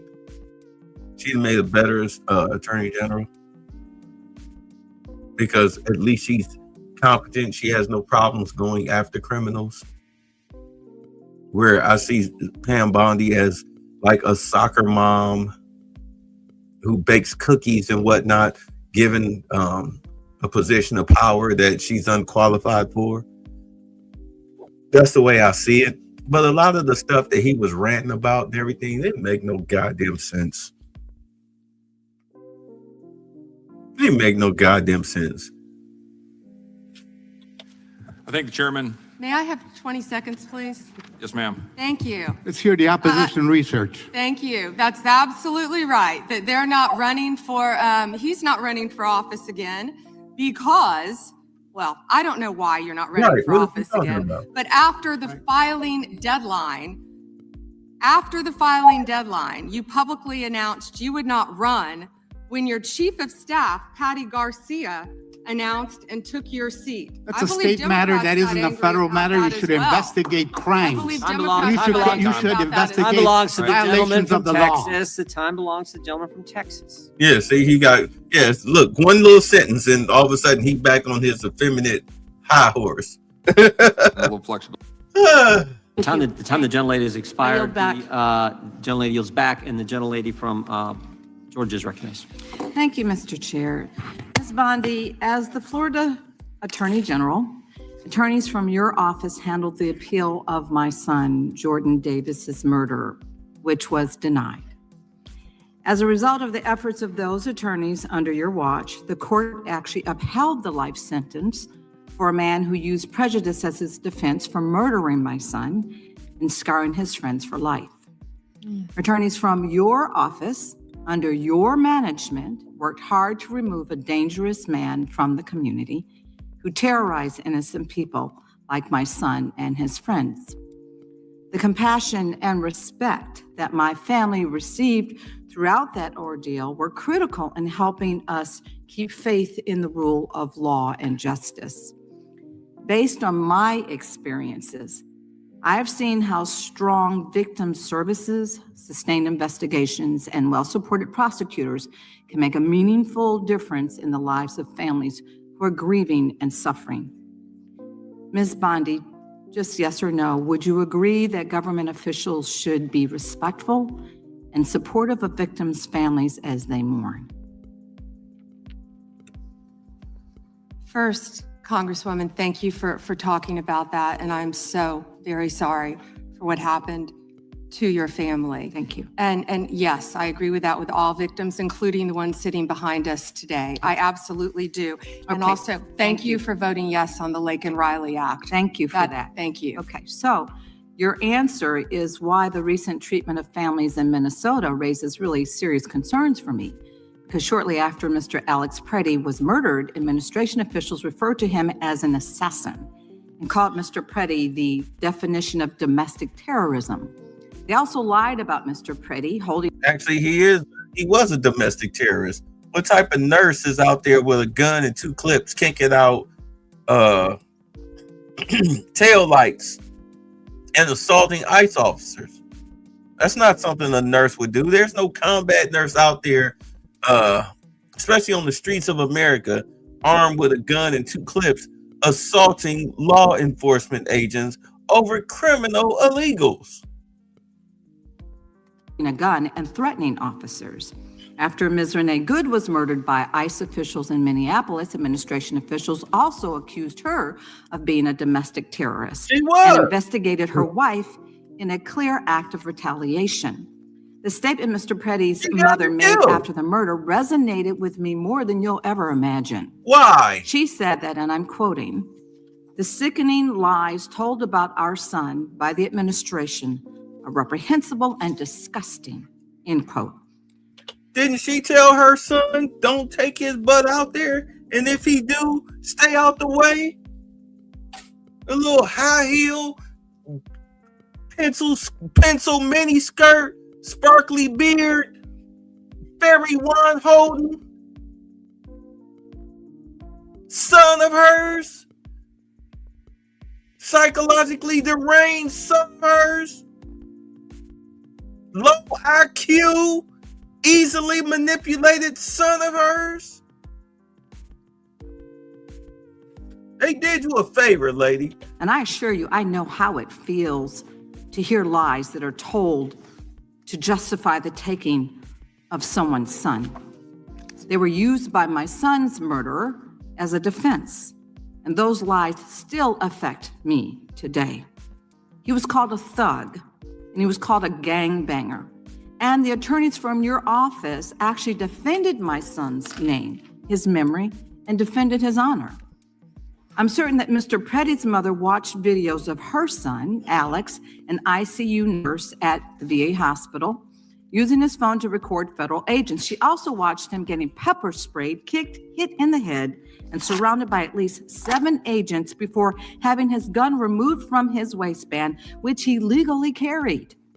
Doesn't And matter. she watched seconds later as 2 of those agents shot her son Alex at least 10 times. Lit his ass up. Administration was quick to spew an incorrect narrative and call him so many things that they wanted us to ignore the truth that we actually saw with our own eyes. What was the truth? Ms. Bondi, will you denounce the statements that were made to tarnish the names of Alex Preddy and Renee Good, and will you protect their names like those attorneys back in Florida under your watch protected my son's name?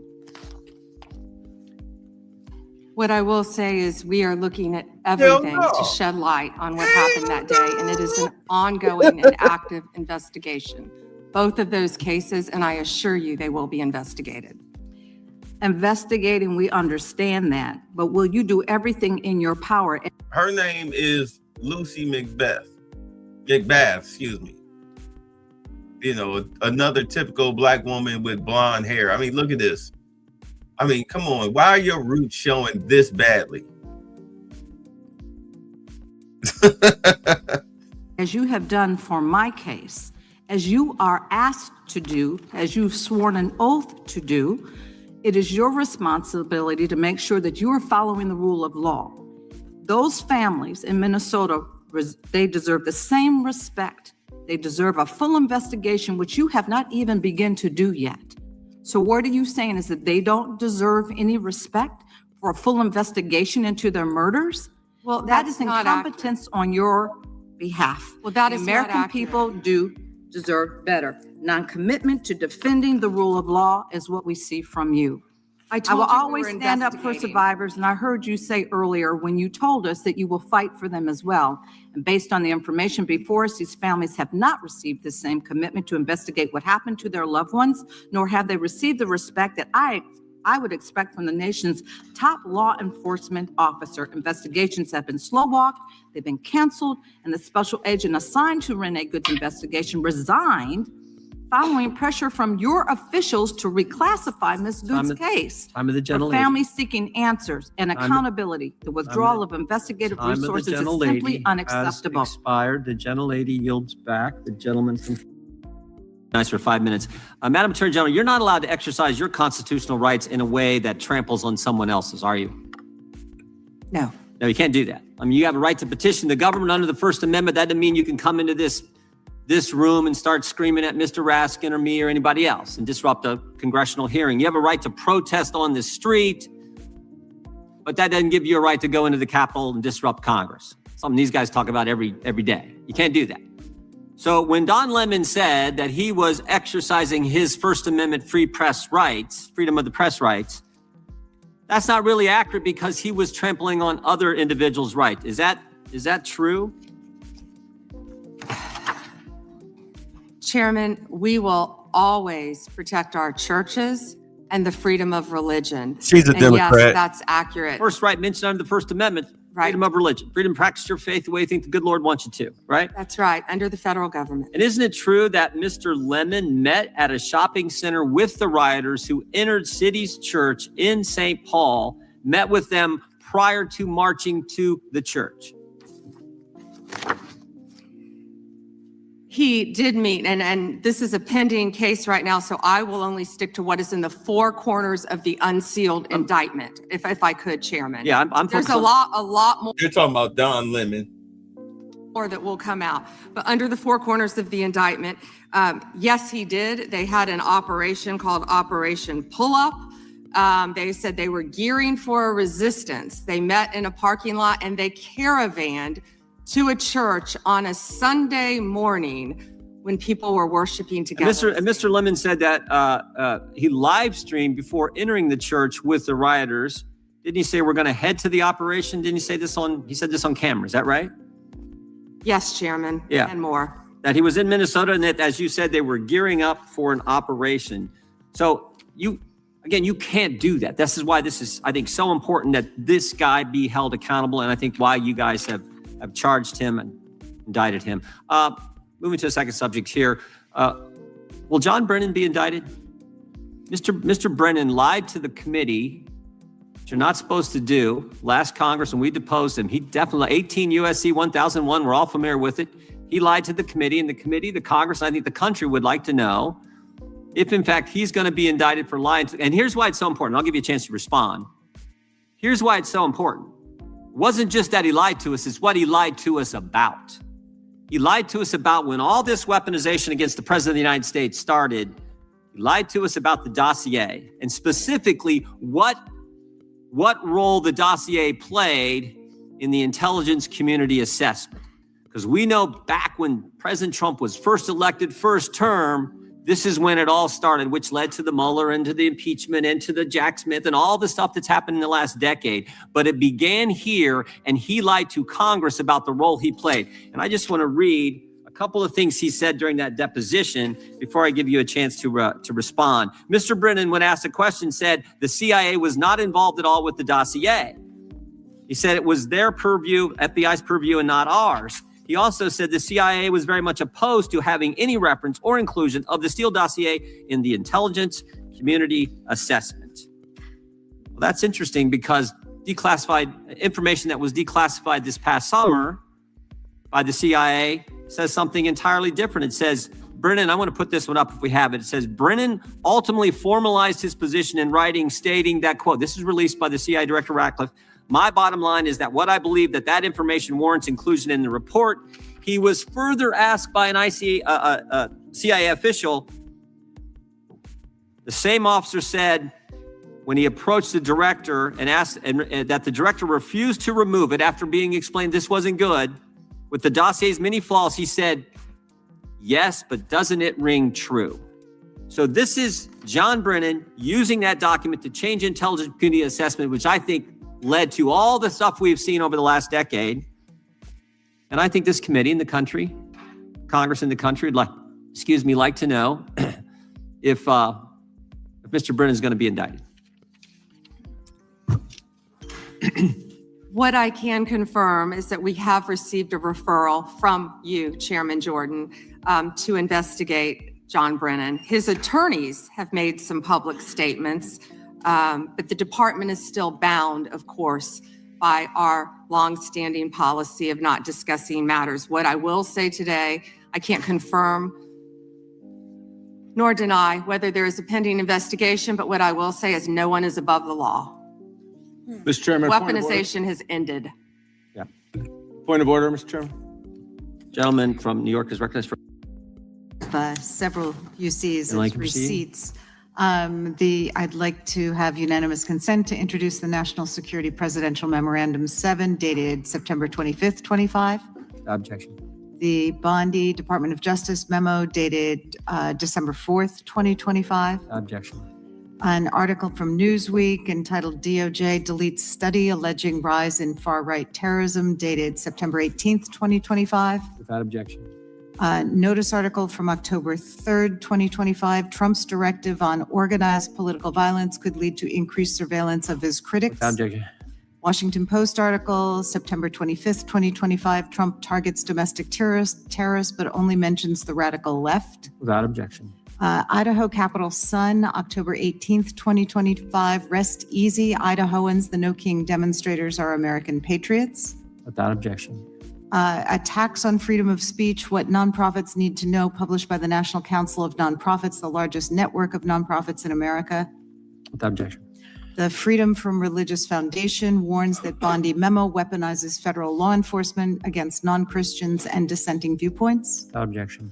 A Ken Klipperstein blog from January 28th, 26, ICE's secret watch lists of Americans. Without objection. And an Intercept article from February 2nd, 26, Trump calls his enemies terrorists. Does that mean he can kill them? Without objection. The gentleman from Florida is recognized. Thank you, Mr. Chairman. Good morning, Attorney General Bondi. Good afternoon. Oh, you're right. Good afternoon. It's been a long day.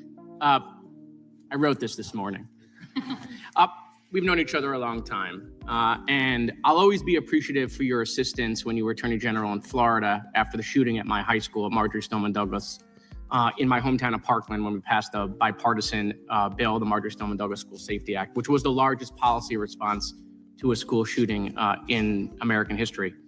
Your department also prosecuted to the fullest extent of the law a constituent of mine and former felon that had plans to kill me when he was picked up by law enforcement after he was target practicing in his backyard with 2 rifles, a scope, a silencer, 3,000 rounds of ammunition, an anti-Semitic manifesto. My name was the only name on their target list, and my kids found out about this from their friends at school. So thank you. However, the most transparent administration in American history. Before Trump, we didn't know the word transparency, apparently. It's been 12 months since you gave Republican influencers part 1 of the Epstein files. You said the list was on your desk, and a memo came out and said that there was no list. Phase 2 of the binders never happened. The President of the United States says the Epstein thing is a hoax. He blasts his own base for wanting the release of the files. He blamed Barack Obama. Republicans voted against the release of the files in the Rules Committee. Then they refused to even return to the Rules Committee until they could be protected from future votes on the release. Speaker Johnson sends Congress home a day early before break. They sent the Deputy Attorney General to meet with Maxwell. She says something favorable about the president. Miraculously, she gets transferred to a minimum security facility. No one can explain why. Miraculously, the leaks to the Wall Street Journal stop. We come back from break We have the Massey discharge petition. Republicans drop a rule, a non-binding resolution trying to kill the Massey discharge petition. The White House says passing the Massey discharge petition is a hostile act. Trying to stop the necessary 218 signatures, according to Republican members that signed it, the White House brought them into the Situation Room, you know, the place where the president goes for time of war, promising things like appropriations or maybe even to primary them. People in the room say you were there. It didn't work. We get the 218 signatures. We eventually passed the Massey petition. You guys didn't release the files. You were forced by Congress, every member of the House except one, and the entire Senate. The reason the president signed it is because it was a veto-proof majority. We can't agree on anything, and yet the entire House but one member and the whole Senate forced the administration to release the files. Kash Patel under oath said to Senator Kennedy, the FBI is not in possession of any credible evidence that Epstein trafficked girls to anyone but himself. Hold on, stop. First and foremost, Trump said, if you bring it to my desk, I'll sign it. He really does. In all honesty, Trump does not give a shit about these Epstein files because he knows he's clean. He knows he's clean because if he was dirty, he wouldn't even, Bondi wouldn't even been talking about the Epstein files. He'd have told her to shut her damn mouth. He knows he's clean. Matter of fact, remember when he had that first address to Congress and he pointed to the Democrats? He was like, yeah, because they're all pedophiles. Remember that? Because he knows where their bones are buried. And look at what happened. They released the files and all these Democrats are sitting up here getting named in the files. You got the Clintons, they had to be subpoenaed. They were trying to fight a subpoena. We know now that's not true. According to documents, Epstein had a worldwide sex trafficking ring. Girls from Poland, Czechoslovakia, Russia, Paris, modeling agencies sending him girls. He even had a relationship with a summer camp where he groomed girls at a picnic table. Ghislaine Maxwell says 29 Epstein associates cut secret DOJ deals. Turns out there is a list. 6 names readily available if you unredact them. Co-conspirators named, but we got them when you unredact them. Maxwell recently tells a House Oversight Committee that she wants clemency to release more names. Kash Patel under oath said Trump's name appears less than 100 times in the files. We now know that's not true. Trump's name appears more times in the Epstein files than God's name appears in the book about God. Okay, by the way, this is the Trump Bible. Move over, King James. Trump's name also appears more times in the Epstein file than Harry Potter's name appears in the 7 books about Harry Potter. Lutnick says that in 2008, he went to Epstein's home, says he had a massage table in the living room, that Epstein said he got one every day, that it was the right type of massage. He and his wife decide to leave and say they'll never be in a room with him again. Howard then says, I'm sure the Epstein stuff is all on video. He was the greatest blackmailer of all time. Well, how would Howard know that? But now the files are public. And in 2012, we find out that he and his family are on Epstein Island after Epstein pled guilty to state charges. Again. Even though, look, you got over 6 million files on Epstein. You can write off. He knew the guy. He knew the guy for a few years. So yeah, you would expect his name to be in there. If somebody delivered the pizza, and I mean the actual pizza, not his version of a pizza, aka young girl. I delivered a freaking Papa John's pizza to his house. I'm gonna be in those files. Does that make me guilty? I'm just saying. Because everybody knows that if Trump was really in them Epstein files as far as doing something guilty, and you know that they got videos, The FBI, Department of Justice have videos from his house, just like they got the Diddy tapes. They got the Epstein tapes and the Diddy tapes. If he was on them tapes or any of the pictures doing something crazy, they would have released it by now. It would have been released years ago. It would have been released back when he was first running for president. It would have been released the second time he ran for president. It would have been released this third time before he ran for president. All they got is lies, rumors, and conjecture, but no physical evidence.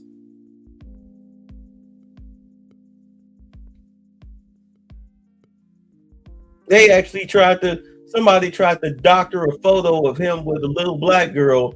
Somebody said, yeah, this is one of Trump's victims. They photoshopped some black girl. The original picture was him with his daughter at some award show, but they photoshopped his daughter out and put some black girl in there. Talking about something, this is a Trump victim. Like, get the hell out of here, man. I mean, people are ridiculous. I'm from Florida. I take my family to Disney World, not to Epstein Island. There are documents in the files that dispute the president's claim that he kicked Epstein out of his club. Allegedly, the president said that he asked Epstein to leave. Supported now, that's disputed, though, statements from the manager of the club. Now, Madam Attorney General, I have like 25 seconds left. So because I'm curious, and I'd like to see you flip to the Jared Moskowitz section of the binder. I'm interested to see what staff provided on the oppo on me. And because we're in the Olympics, I'm going to give it a grade. I just want to see how good it is. So give me your best one. So first of all, nothing is funny about mocking the Bible and holding up a Trump Bible. That's what you did. You made a joke, and I find offense to that. That's all I have to say. I want it from the burn book. Shame. I want it from the burn book, which is the best one. What you got? Has expired. The gentleman from Wisconsin is recognized. Has expired. The gentleman is recognized. Thank you. I seek unanimous consent to introduce into the record the research that Representative Kamlager-Dove and I referenced concerning the threat of right-wing domestic terrorism, which the Department of Justice scrubbed from its website in September. Without objection, the gentlelady from Thank Texas you. is recognized. Thank you so much, Mr. Chairman. And to be clear, I'm not going to ask any questions of this witness because this witness has Oh, this one's a good one. Y'all I wonder if the ending was actually caught in this video, because this had a good ending. I'm gonna let this low IQ retard talk, because she's gonna do a whole lot of whataboutisms and a whole lot of yelling and screaming that's gonna amount to nothing. So come on, Jasmine Blackface Crockett, let's go. revealed that she has no intentions of answering questions, but instead I'm going to ask some very basic questions really quickly of my colleague, Becca Ballant, if she will answer right or wrong, raping children. Wrong. Right or wrong, killing random citizens. Definitely wrong. Right or wrong, enriching yourself as the sitting president of the United States. Definitely wrong. Okay, thank you, because I probably never would have got that with our witness. This is funny. So keep in mind, you support illegals who rape and murder Americans. You enriched yourself on your way to Congress through Act Blue. Let's continue with the hypocrisy. Witness who somehow is a lawyer but does not understand how it works with witnesses. I'm not really sure what law school she went to and what all kind of cases she tried, but Send somebody who in 2 years registered a profit of $26,000 with her little Better Call Saul civil rights BLM law firm. typically when you come into a space and somebody's a witness, then they sit there and they answer questions instead of asking questions. And then we also have this objection that we use as lawyers called non-responsive, when a witness fails to actually answer the question. But nevertheless, let me address the survivors, because that's exactly who they are. They are not victims, they are survivors. Again, somebody who wouldn't stand for Lincoln Riley, the what's the little girl? Jocelyn Nungraves, the little black boy with the brain cancers, or the white girl who got permanently damaged, brain damage from a boy playing in a girl sport. But I'm gonna let her cook. Say thank you for having more courage and moral clarity in your pinky fingers than the entire Department of Justice. We are currently the laughing stock of the world, partially because of the failed leadership within the DOJ, as we see kings and queens falling everywhere around the world. But we don't know the basics of right and wrong in this country, because nobody's falling. The only kings and queens falling are in Europe because they let Islamists take over their government. It's not about partisanship, and that's why I applaud Thomas Massey, because he's the only person on the Republican side that has a backbone and knows how to stand up to corruption. But nevertheless, let me keep going. My Democratic colleagues have been attacked this entire committee hearing. They have been lied on, and frankly, the American people weren't looking for that. They were looking for answers about the corruption that they see coming from this administration. In the written testimony of this witness, of this particular witness, she stated that when she took office, she had two main goals. The first was to end the weaponization of justice, and second, to return the department to its core mission. Not only have you lied about both, you've intentionally done the exact opposite. You're spending more taxpayer resources arresting journalists than you are prosecuting pedophiles and creeps. In fact, your boss, the President of the United States, stated that this administration, quote, took the freedom of speech away. And at your direction, DOJ has arrested Don Lemon and Georgia Fort. And I might add that y'all actually had a judge. Okay, first and foremost, nobody took anybody's freedom of speech away. If freedom of speech was taken away, then how does Nick Shirley exist? How do reporters, YouTubers, how do they exist? How are they doing the job of the FBI exposing fraud if they took freedom of speech away?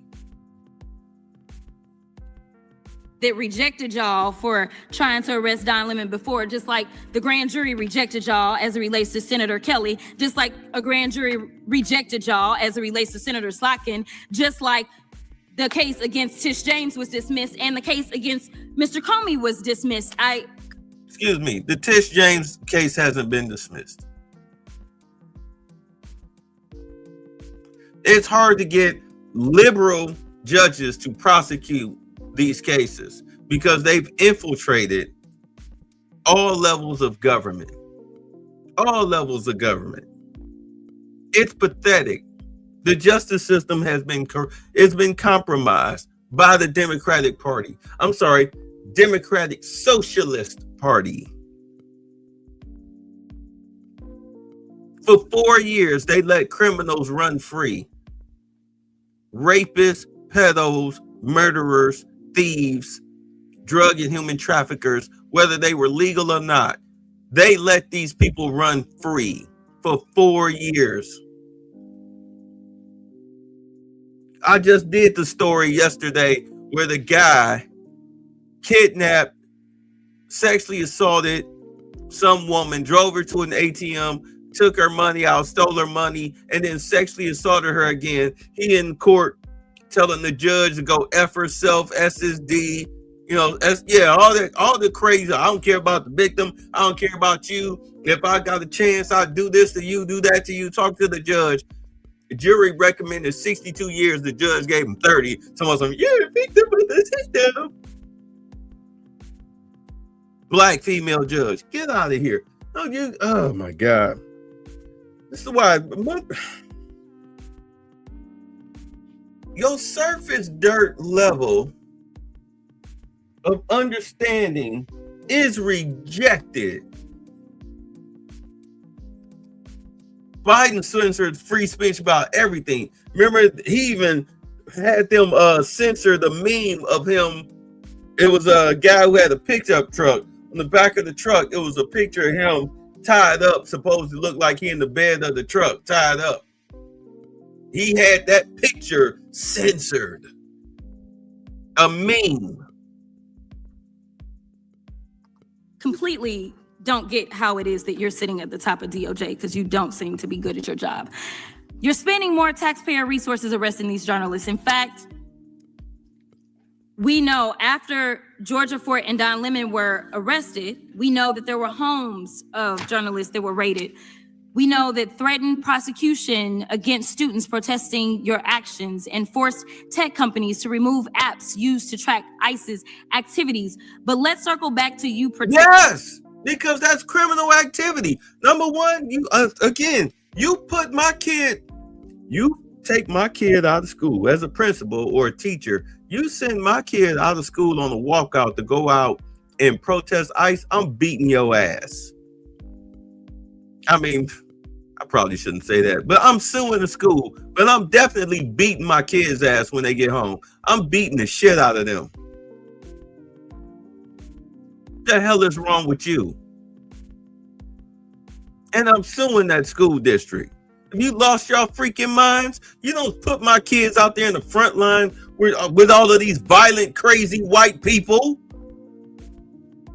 out here trying to protect the very rapists and pedos and murderers and thieves and drug dealers and human traffickers that you saying that she don't send to prison.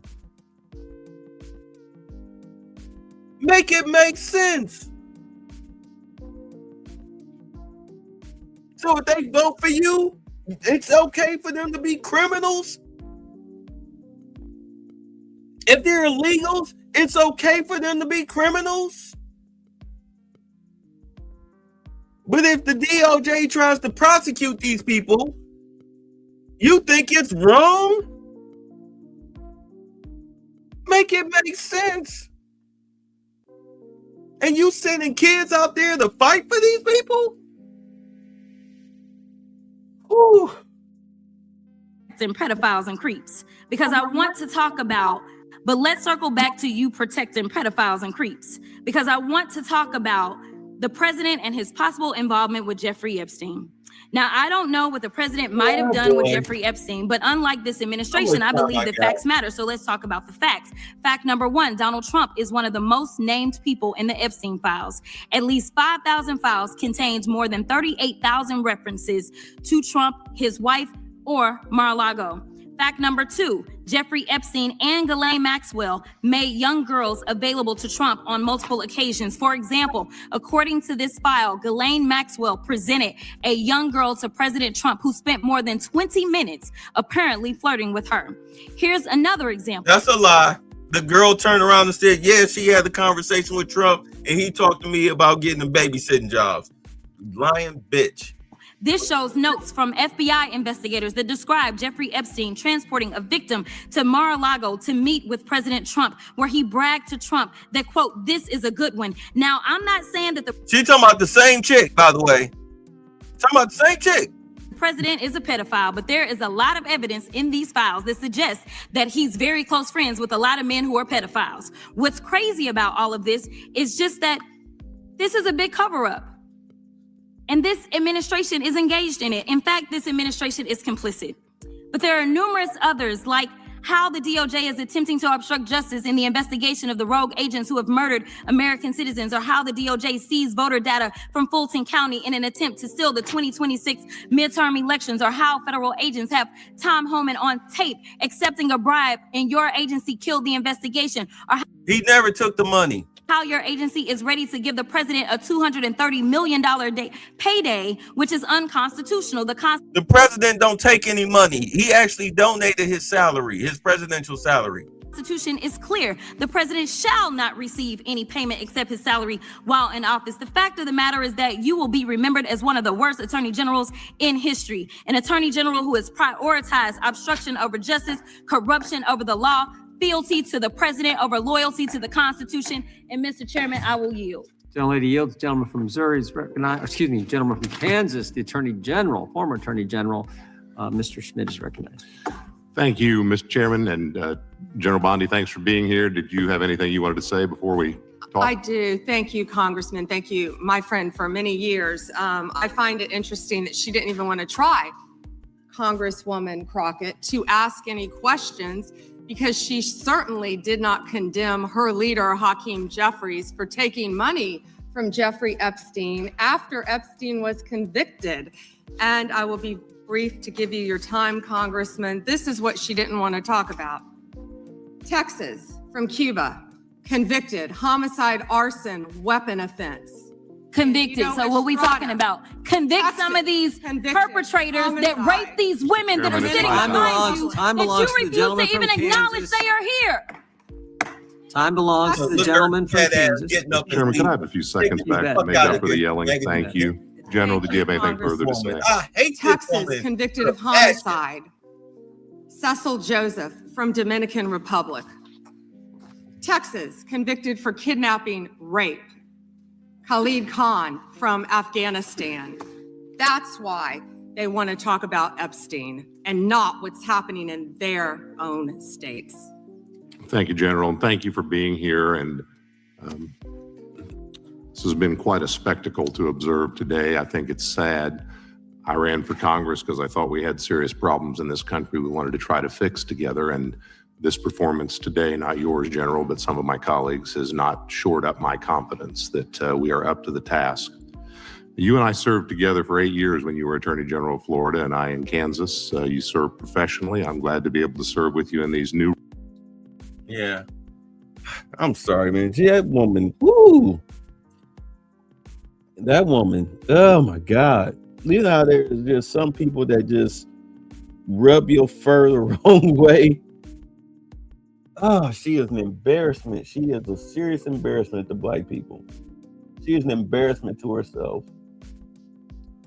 But yeah, that was her little low IQ rant. I'm sorry. She brings out the worst in me. Some people do that. All right. There are, in all honesty, as you can see, there's 1, 2, 3, 4, 5, 6, 7, 8, 9, 10, 11 videos left that I wanted to go through. That's why I let a lot of them play. But you know what? I'll try to cover this tomorrow. playing the straw man game. They're all playing the straw man game. They're all playing the straw man game. But the thing about it is that you have more hypocrisy coming out of the Democrat's mouth than you do out of her mouth. And I stand again. I don't like her. How true is it in the files with Epstein? Why does Epstein had going against Trump? Well, you know, they millionaires living in Florida, a mile apart. They were country club dudes, but you know, he didn't know all the dirt. He just heard the rumors, and then once he realized that the rumors may be true, he flipped the script on them. All right, I'll catch y'all later. We gotta go. No, gentlemen, Mr. Butler's been up north, I hear. Don't you agree with this, Mr. Butler? I think it's hard winning a war with words, gentlemen. What do you mean, sir? I mean, Mr. Hamilton, there's not a cannon factory in the whole South. What difference does that make, sir, to a gentleman? I'm afraid it's going to make a great deal of difference to a great many gentlemen, sir. Are you hinting, Mr. Butler, that the Yankees can lick us? No, I'm not hinting. I'm saying very plainly that the Yankees are better equipped than we. They've got factories, shipyards, coal mines, and a fleet to bottle up our harbors and starve us to death. All we've got is cotton and slaves and arrogance. That's treachery! A problem figuring out whether you're for me or Trump, and you ain't black. Right, bye! Thanks for the fun! Get the fuck out!